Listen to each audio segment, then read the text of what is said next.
This presentation is for Chapter 11, Current Liabilities and Payroll, exercises S11-2, 3, 4, 5, 6, 8, 9, 11, 12, and 13.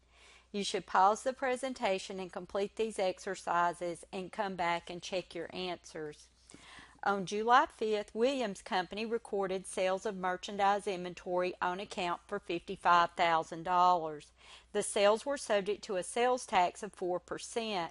On August 15th, Williams Company paid the sales tax owed to the state. The problem asks that we journalize the transaction to record the sales on July 5th.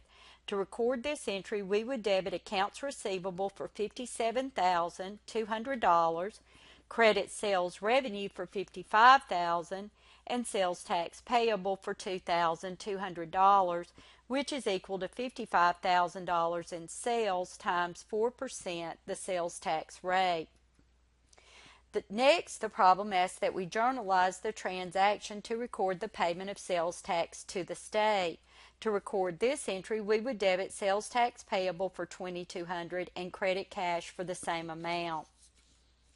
On June 1st, Hunting Man magazine collected cash of $63,000 on future annual subscriptions starting on July 1st. The problem asks that we journalize the transaction to record the collection of cash on June 1st. To make this entry, we would debit cash and credit unearned revenue for $63,000.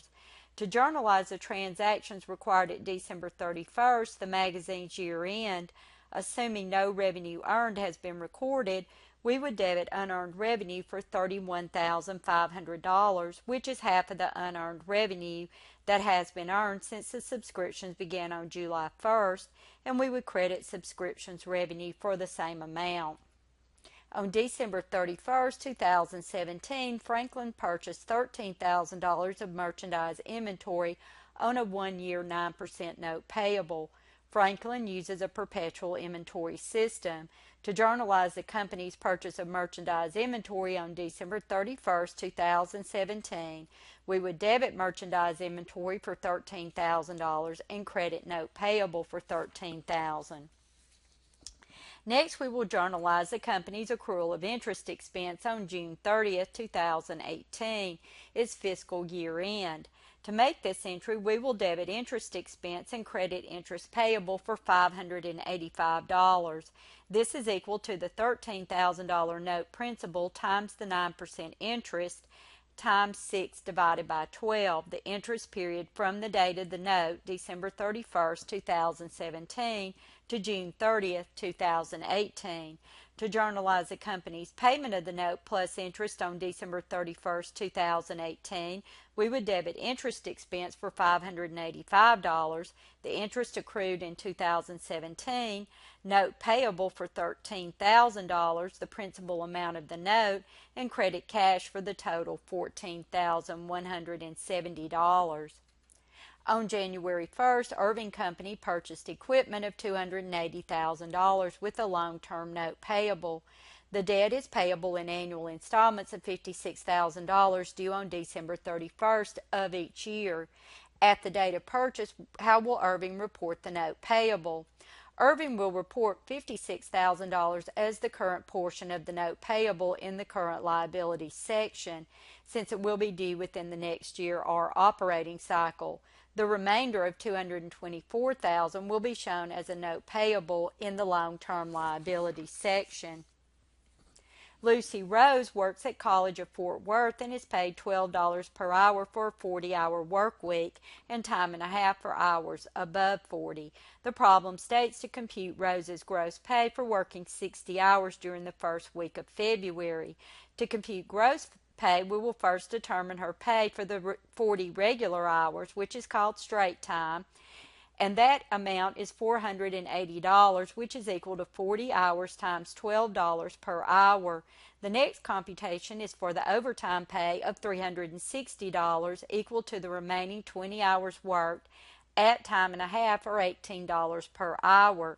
Adding together the straight time pay and overtime pay, we get the total gross pay for Lucy of $840. Rose's single and her income tax withholding is 15% of total pay, and Rose's only payroll deductions are payroll taxes. The problem asks that we compute Rose's net or take-home pay for the week. Assume that Rose's earnings to date are less than the OASDI limit. The gross pay we computed on the first part of the problem was $840. The federal income tax is 15% of the gross pay, or $126.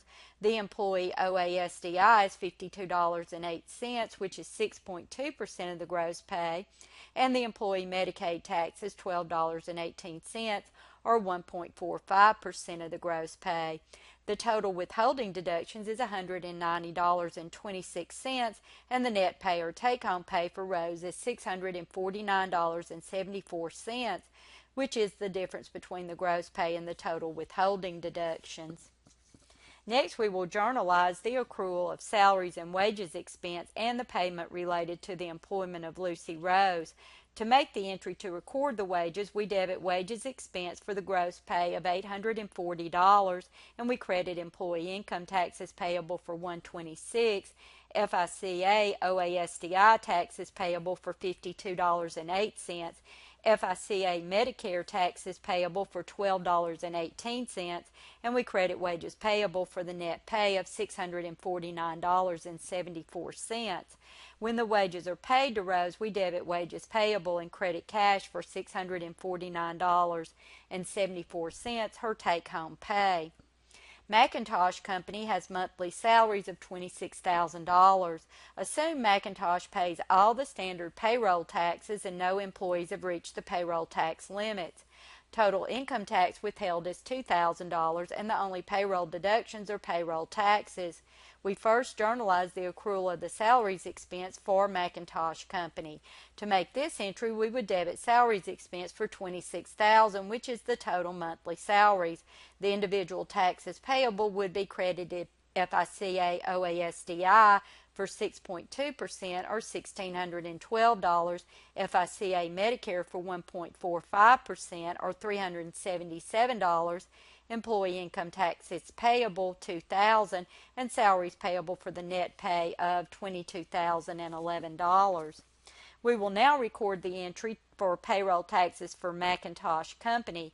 To make this entry, we would debit payroll tax expense for $3,549, which is the total for the employer taxes due on the $26,000 wages. The individual taxes payable would be credited FICA OASDI for 6.2%, or $1,612, FICA Medicare for 1.45%, or $377, FUTA for 0.6%, or $156, and SUTA for 5.4%, or $1,404. To journalize the payment of the payroll taxes for McIntosh Company, we would debit all of the taxes payable as shown and credit cash for the total of $7,538. On December 31st, Weston Company estimates that it will pay the employees a 5% bonus on $64,000 of net income. After deducting the bonus will be paid on January 15th of the next year. First, we will determine the bonus amount by multiplying the $64,000 net income by the 5% bonus divided by 1 plus the 5%, or 1.05. This computation gives us the bonus amount of $3,047.62. Now we can make the journal entry by debiting employee bonus expense and crediting employee bonus payable for $3,047.62. We journalize the payment of the bonus on January 15th by debiting employee bonus payable and crediting cash for $3,047.62. Trail Runner guarantees its snowmobiles for 3 years. Company experience indicates that warranty costs will be approximately 5% of sales. Assume that Trail Runner dealer in Colorado Springs made sales totaling $600,000 during 2018. The company received cash for 20% of the sales and notes receivable for the remainder. Warranty payments totaled $10,000 during 2018. To record the sales for 2018, we would debit cash for the 20% or $120,000 and notes receivable for 80% or $480,000. Then we would credit sales revenue for the total of $600,000. Next, we will record the warranty expense and warranty payments for the company. The warranty expense was estimated at 5% of sales. To record this entry, we will debit warranty expense for $30,000, which is 5% of the $600,000 in sales, and credit estimated warranty payable for the same amount.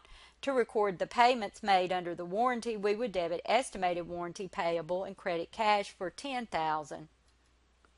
The problem then asks that we post the entries to the estimated warranty payable T account and determine at the end of 2018 how much in estimated warranty payable does the company still owe. The T account shows that we began with the $30,000 warranty expense accrual, and then we debited the account for the $10,000 in warranty payments made, and that gives us a balance at the end of 2018 of $20,000 in estimated warranty payable. This exercise is to see if you can determine the correct accounting treatment for contingencies. Freeman Motors, a motorcycle manufacturer, had the following contingencies. First, Freeman estimates that it is reasonably possible, but not likely that it will lose a current lawsuit. Freeman's attorney estimates the potential loss will be $4,500,000. This situation would need to be described in a note to the financial statements because it is reasonably possible, although not likely, that the lawsuit will be lost, and we can estimate the amount of the loss. Next, Freeman received notice that it is being sued. Freeman considers this lawsuit to be frivolous. In this situation, we would not disclose because the probability of a loss is remote. The last situation states that Freeman is currently the defendant in a lawsuit. Freeman believes it is likely that it will lose the lawsuit and estimates the damages to be paid will be $75,000.